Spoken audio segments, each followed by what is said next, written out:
Hello all and welcome back to Getting Started with Python Machine Learning. We're starting a new section about classification. Classification is about putting data into their right categories.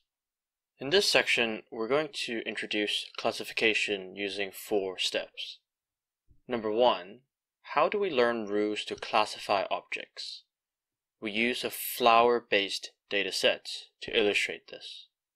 Number 2, understanding logistic regression, which is our first classifier. Number 3, applying logistic regression to the iris classification task. And number 4, closing our first machine learning pipeline with a simple model evaluator. The first video in this section deals with how we learn rules to classify objects.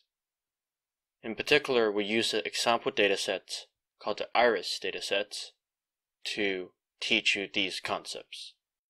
As such, in this video, we're going to take a look at number 1, what is the iris dataset?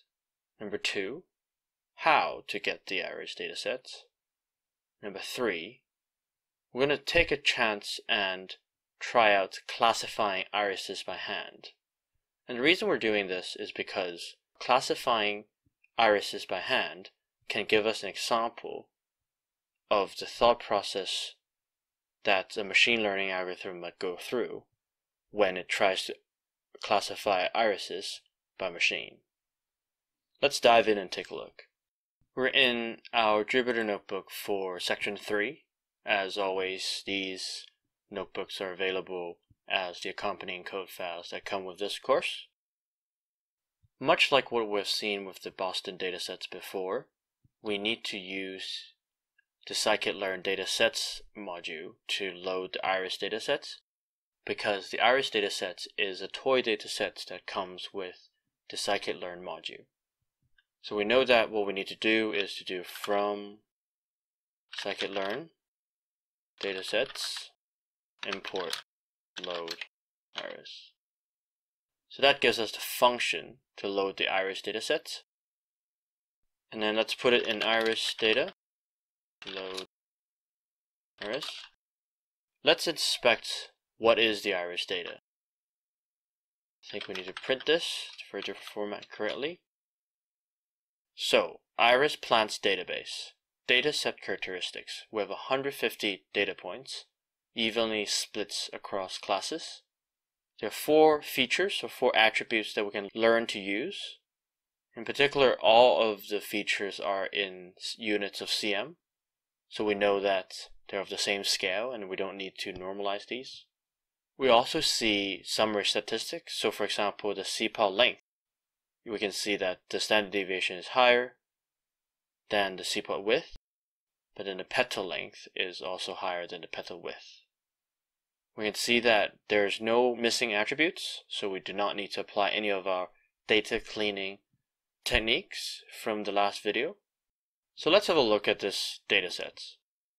So the first thing we want to do is to assign the data into a variable called x. In particular, we want to use an uppercase X as convention of the matrix that stores all of our features.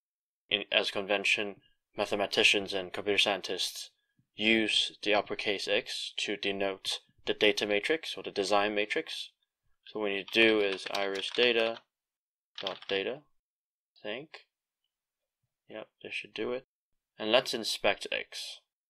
So we know that the first feature is CPOL length, second feature CPOL width, third feature petal length, and then petal width. We also know from last time that we can use pandas to see it better.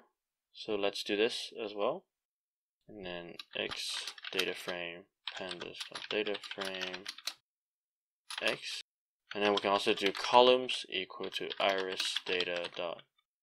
If we run that, we'll have created a nicer data frame than what we have seen in the last video, where not only do we get the data points, we also get nice and sensibly labeled features because we've piped the feature names into the columns here. So let's now try classifying irises by hand. One of the ways we can do this is we can first use bots on the label as well. So the label is here. So this is the labels. So what we need to do is to add it to our data frame. So the way we do that is the following.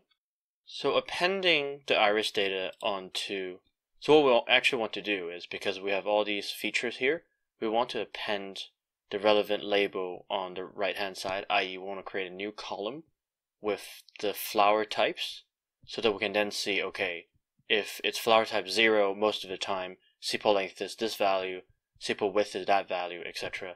To sort of manually create a classifier. Creating a new column using pandas is very easy. All we need to do is say xdf. If we select a new column that doesn't exist now, it would create a new column instead. So flower type, and then we're going to assign the series that is iris data onto it. And then now let's take a look at xdf again.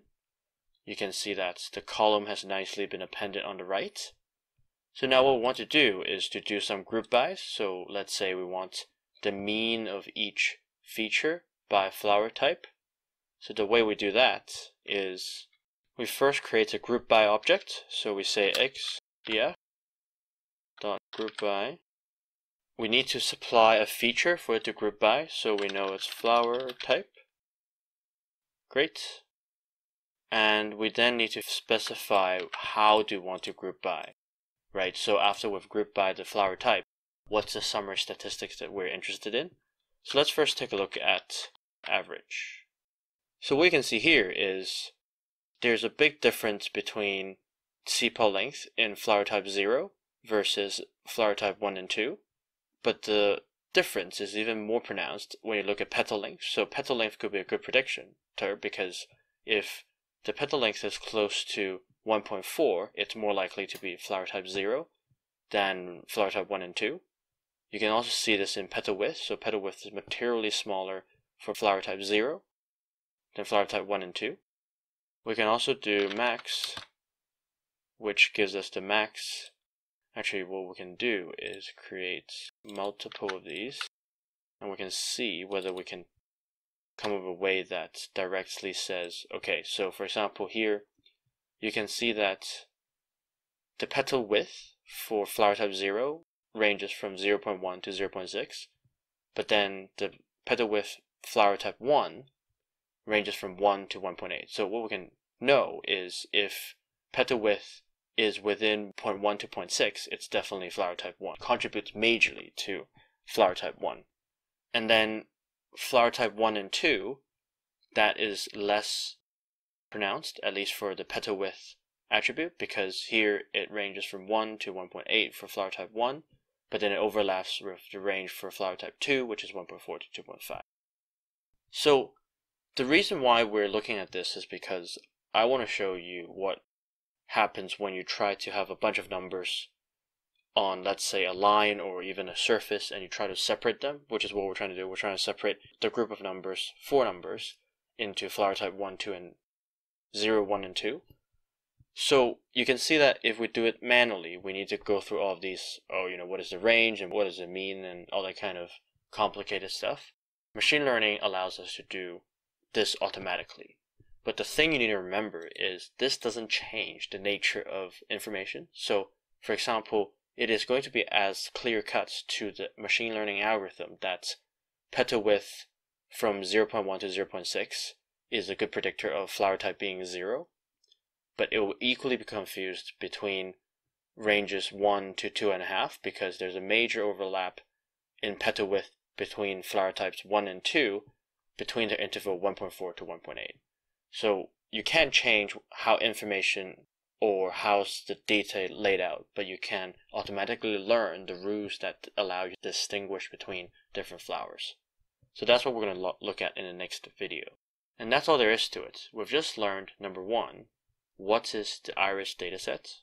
Number 2, how to get the iris dataset by going to load iris within scikit-learn, and then classifying irises by hand to understand the intuition between manual scorecard creation almost, or manual classifier creation versus machine learning classifier creation, and the similarities of how we both take advantage of data and we can't innovate on what the data is doing.